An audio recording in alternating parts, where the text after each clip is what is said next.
All right, welcome to another Art Talk. So today I wanted to talk to you about something just very important, and that is just making sure that you're getting paid what you're owed, okay? It's going to be important when clients reach out to you. You might get really excited. All of a sudden you get this burst of energy that there's going to be a possible job. And oftentimes producers, or they're not even producers, but people who are looking just to get artwork done, the last thing they're going to mention is getting paid and how much they're going to offer you. They just want to see if you're interested. And that's a good thing. So you want to respond with, hey, this looks like an interesting project. I believe that I can do it.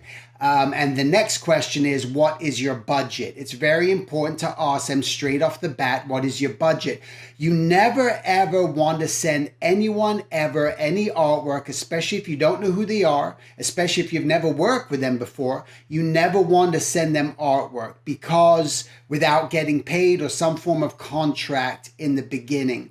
Oftentimes they're going to, if you don't do that, there's that chance that you're never going to see a dime, and they're going to look at you like, well, I guess they're not really asking for money. They don't really care. And they may even ask you to do other stuff. At that point, again, you do not do it. This is a very important thing just to remember across the board, because it's the most time where I've seen just artists throughout my years in this industry getting taken advantage of, because people are relying on the weakness of your understanding on that. They know that artists are scared to discuss money.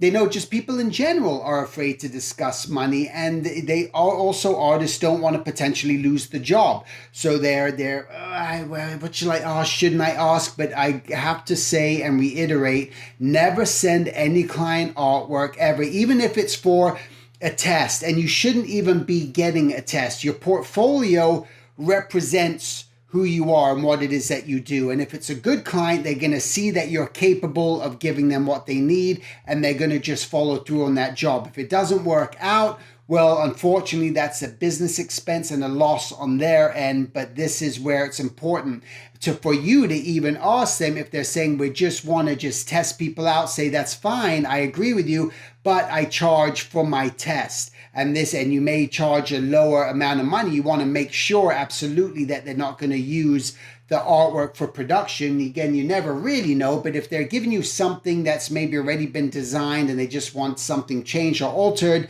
then you can probably guesstimate or say, well, it's most likely not going to be used for production, but still get paid. Prove it's worth your time.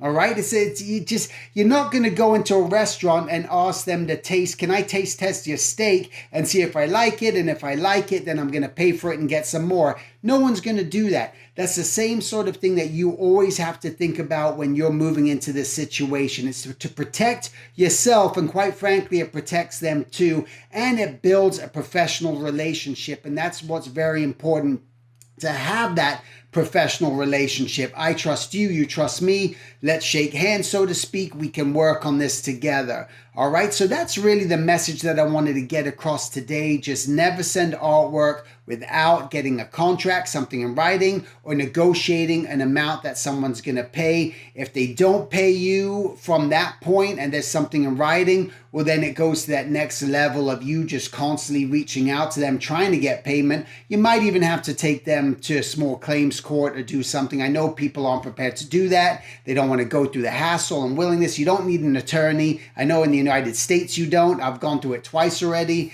and one where I just filled out the paperwork and took these people to court to get what was owed to me. Again, these are the sort of things as a business owner, a brand owner, an art illustrator. This is a business. This is always what you got to remember. You're getting yourself involved in a business, so you want to act as professional as possible in order to get the best results. All right, so that's what I wanted to share with you today. Make it a great week, and I'll talk to you soon. Take care.